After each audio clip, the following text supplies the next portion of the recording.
बिस्मिल्लाहिर्रहमानिर्रहीम। मोअज़्ज़ज़ ख़ुद-ए-हज़रात, France, Denmark, Holland. Freedom speech की आड़ में मुस्लिम दुश्मनी की एक तवील दास्तान।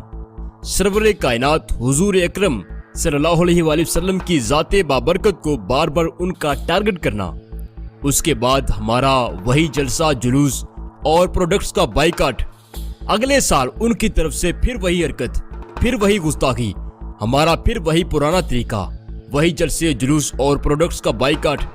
क्या आपको नहीं लगता कि हम एक सर्कल में घूम रहे हैं? आखिर वो तरीका क्या है जिससे 21वीं सदी में दुश्मन को खौफो बहरास में गर्क किया जा सकता है? फ्रीडम स्पीच हो या कुछ और, उसे बावर करवाया जा सकता है कि तुम जहां बैठे हो ये भी हमारी तुम पर रहमदिली है। आइए मोअज़्ज़ज़ ख़ुद-ए-हज़रात, अहले मिंबर की लफ्जी जादूगरी, वक्ती जज्बात को उभारने वाली लच्छेदार तकरीरों और दुश्मन पर एटम बम छोड़ने वाली हवाई बातों से कहीं आगे एक प्रैक्टिकल वॉरफेयर की बात करते हैं। अगर आपने ये वीडियो मिस की तो शायद मैं समझूंगा कि आपने कभी कोई मेरी वीडियो देखी ही नहीं।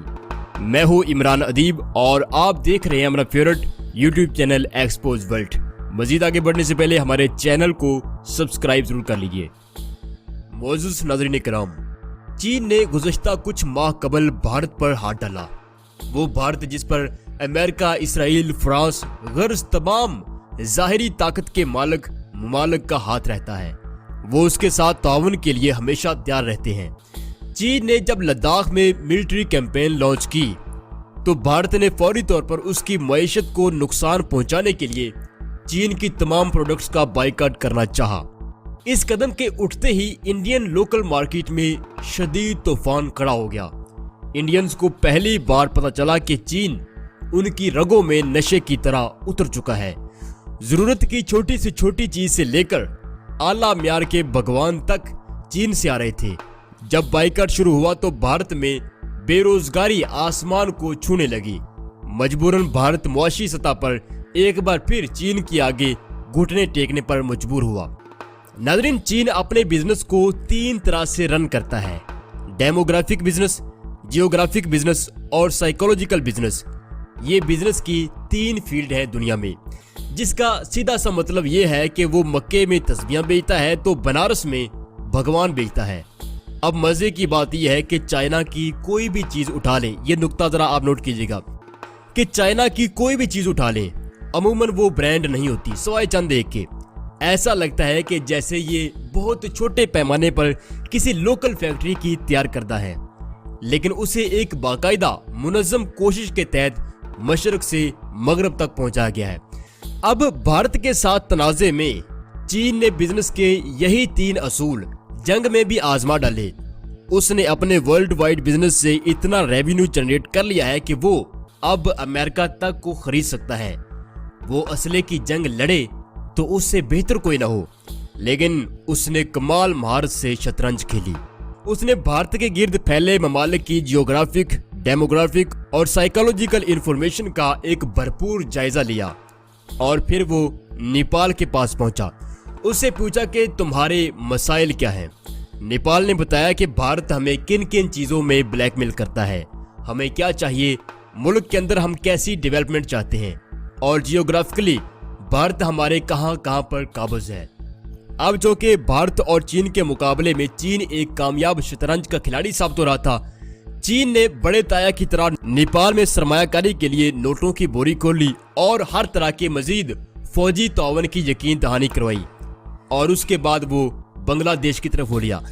यानी उसने मिलिट्री के बाद मुआशी, फिर सफारती और उसके बाद सियासी सतह पर भारत को एक शिकंजे में ले लिया।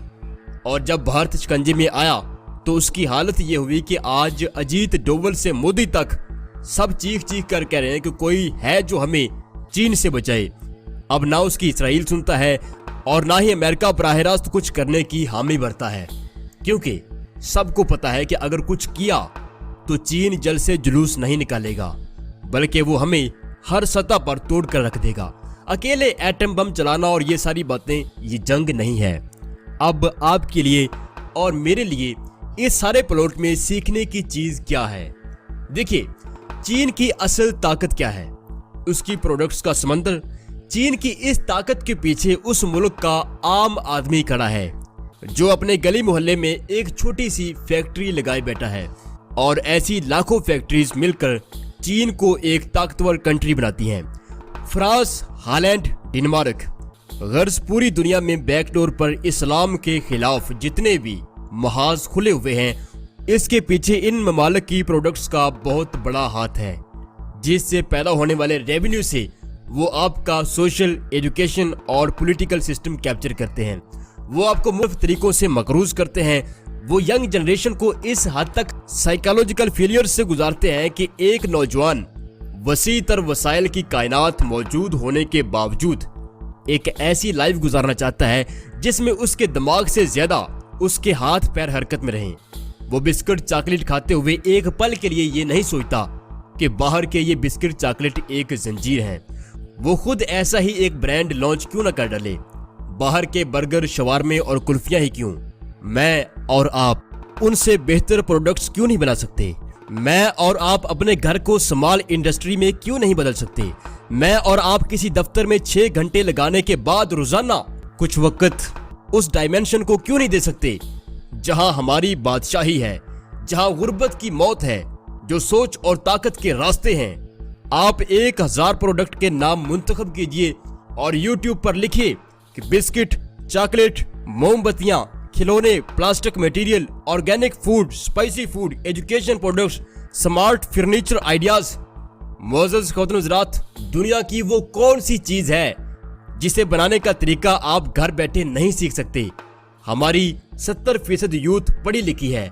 आप YouTube पर आएं, दुनिया की हर प्रोडक्ट कैसे बनती है उसकी मुकम्मल वीडियो तफसीलात यहाँ पर मौजूद हैं।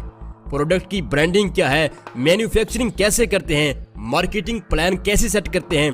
गर्ज एक कामयाब बिजनेस खड़ा करने के लिए जितनी भी इंफॉर्मेशन दरकार है यहाँ से ले सकते हैं। आप तसव्वुर कीजिए कि वो पाकिस्तान जिसके पास 2020 में 200-400 से जायद इंडस्ट्री प्रोजेक्ट नहीं थे, 2030 तक इस मुल्क में 2 करोड़ होम इंडस्ट्रीज काम कर रही हूँ और उनमें से बहुत सारी इंटरनेशनल हैसियत इख्तियार कर जाएं, तो क्या आप चीन की तरह अपने दुश्मन के गिर्द शिकंजा तंग नहीं कर सकते? क्या आप अपने फैसलों में आजाद नहीं होंगे? आज पाकिस्तान की फौज अपने अखराजात पूरे करने के लिए बिजनेस करती है। क्या आप अपने मुल्क की फौज को इस बर्डन से फ्री नहीं करना चाहेंगे? आज हमने 100 जगह कर्जे देने हैं, 100 जगह मुल्क के मुफाद की खातर चुप रहना होता है। लोगों को, दुश्मन को भी पता है कि ये मजदूर लोग हमारा क्या कर लेंगे। 2-2 टके के लिए ये आफिया जैसी बेटियां बेच डालें। क्यों? क्योंकि हमारे पास बैकडोर पर लड़ने के लिए पैसे नहीं है। भूख का आलम यह है कि हम एक दूसरे को खा रहे हैं। हर तरफ खून और हवस की बू है। क्यों? क्योंकि हमारे पास चीन जैसी हिकमत अमली नहीं है। हम पैदा ही मुलाजमत के लिए होते हैं और मुलाजिम का ज़मीर भी उसके कद के हिसाब से होता है। उसने दुनिया देखी नहीं होती। आओ अपने कद को बड़ा करें। बतौर पुरअमन शहरी हुजूर नबी करीम सल्लल्लाहु अलैहि वसल्लम की नामूस की हिफाजत के लिए दूसरों के चॉकलेट, बिस्कुट और जर्सियां फेंकने और 2-4 दिन बाद फिर से उनका दरवाजा दोबारा खटखटाने के बजाय उनकी प्रोडक्ट्स के म्यार को बहुत करीब से देखें, उनसे कहीं ज्यादा बेहतर म्यार को प्रोड्यूस करें, जबरदस्त कम्युनिकेशन सीखें, मार्केटिंग सीखें और अपना ब्रांड लॉन्च करें। जब आप एक मुकम्मल मुस्लिम इकोनॉमिक वॉरियर बन जाएंगे तो ठोकर से दुश्मन की प्रोडक्ट्स को मुल्क से बाहर निकाल फेंकें और अपनी म्यारी और सस्ती प्रोडक्ट्स को मुल्क के अंदर और बाहर सेल करें। अच्छा जी मोअज़्ज़ज़ ख़वातीन हज़रात, एक और चीज, यूरोप और हमारे बिजनेस स्टाइल में थोड़ा फर्क है। यूरोप हमेशा प्रोडक्ट इंट्रोड्यूस करवाता है और जबकि हम रॉ मटेरियल, मसलन वो शहद से कोई ऐसा जैम बनाएंगे जो हर घर के नाश्ते का हिस्सा बन जाए, जबकि हम शहद पर कोई दिमाग लगाए बिना उसे वैसे ही सेल करते हैं। आप फेसबुक पर चले जाएं, हजारों लोग सिर्फ शहद ही सेल कर रहे हैं, यानी प्रोडक्ट के बजाय सिर्फ मटेरियल। मटेरियल की खराबी यह है कि इसमें प्रॉफिट कम और मटेरियल का फैलाव ज्यादा होता है। इसकी सेल प्रोडक्ट के मुकाबले में बहुत कम होती है। दूसरी तरफ प्रोडक्ट का फिजिकल फैलाव 300 से 400 ग्राम होता है, उस पर लागत भी कम आती है। प्रोडक्ट मुआशरे की रूटीन में एडजस्ट भी हो जाती है, जैसे चाय, निम्को, सोडा वाटर बोतलें और दीगर चीजें। तो प्रोडक्ट की सेल रॉ मटेरियल से कहीं ज्यादा होती है। इसीलिए यूरोप में आपको प्रोडक्ट ज्यादा और रॉ मटेरियल कम मिलेगा। चीन के अंदर भी आप देख लें, वो प्लास्टिक से हजारों खिलौने बनाते हैं लेकिन कभी वो प्लास्टिक सेल नहीं करेंगे। तो आपको भी एक ऐसा ही बिजनेस सेट करना है। लिहाजा बिजनेस करने के लिए खुद को क्रिएटिव बनाएं, रिसर्च करें और फिर अपना एक ब्रांड लॉन्च करें। आपका ये अमल कुरान की उस आयत के ऐन मुताबिक होगा कि दुश्मन पर रोब डालने के लिए हमेशा अपने घोड़े तैयार रखो। आप जज्बाती मुसलमान के बजाय इल्मी और अमली मुसलमान बनने का सफर शुरू करें। YouTube पर बिजनेस लर्निंग के हवाले से मैं आपको कुछ नाम दे रहा हूँ, ये आपको बेहतर तौर पर जो है वो गाइड कर सकते हैं और हर चीज़ आपके लिए बहुत आसान हो जाएगी। पहले नंबर पर हैं डॉक्टर विवेक बिंद्रा। ये आपको डेमोग्राफिक और जियोग्राफिक बिजनेस की नफ्सियात को समझाएंगे कि किस किस्म के लोगों को क्या सेल किया जा सकता है। दूसरे नंबर पर पाकिस्तान से हैं अदील अंजम साहब। इनको आप तब सुनिएगा जब आप बिजनेस लॉन्च करने के करीब तर हों। ये टेक्निकली आपको ज़्यादा बेहतर गाइड करेंगे। हालांकि इनका चैनल पर कोई इतनी ज़्यादा वीडियोस तो नहीं है और जो है उनकी वॉइस और वीडियो क्वालिटी कोई ज़्यादा बेहतर नहीं है, लेकिन फिर भी इनकी बातें और उनकी क्वालिटी बहुत ही ज़बरदस्त है। अच्छा जी, उसके बाद आते हैं संदीप महेश्वरी साहब। ये मेरे फेवरेट तरीन हैं। ये आपको साइकोलॉजिकल होप देंगे कि आप क्यों कुछ नहीं कर सकते। और उसके बाद आप कासिम अली शाह फाउंडेशन चैनल पर आजकल जो कुछ अपलोड हो रहा है उन वीडियोस को भी जो है वो ज़रूर देखिएगा कि कैसे तबाहशुदा और वक्त में पिसे हुए लोग बड़े बड़े बिजनेसमैन और लाइफ कोच बने। बिजनेस आइडियाज़ कहाँ से लें, इसके लिए आप mister bullet business tycoon channel को भी विजिट कर सकते हैं। मैंने सब चैनल्स के साथ साथ जो है वो नाम दे दिए हैं। तो आप एक आगाज़ करें। ये जलसे जुलूस ये सब कुछ ये अब आज के दौर में ये चीज़ें मान ही नहीं रखती। आप अपना पैगाम तो दे सकते हैं लेकिन प्रैक्टिकल वारफेयर क्या है वो आप इसी तरीके से लड़ सकते हैं जैसे चीन कर रहा है। आपको चीन को फॉलो करना है। मौजूद खुद ये थी हमारी आज की वीडियो और चैनल को सब्सक्राइब कर लीजिए। अपना बहुत सारा ख्याल रखिएगा। अल्लाह हाफिज़।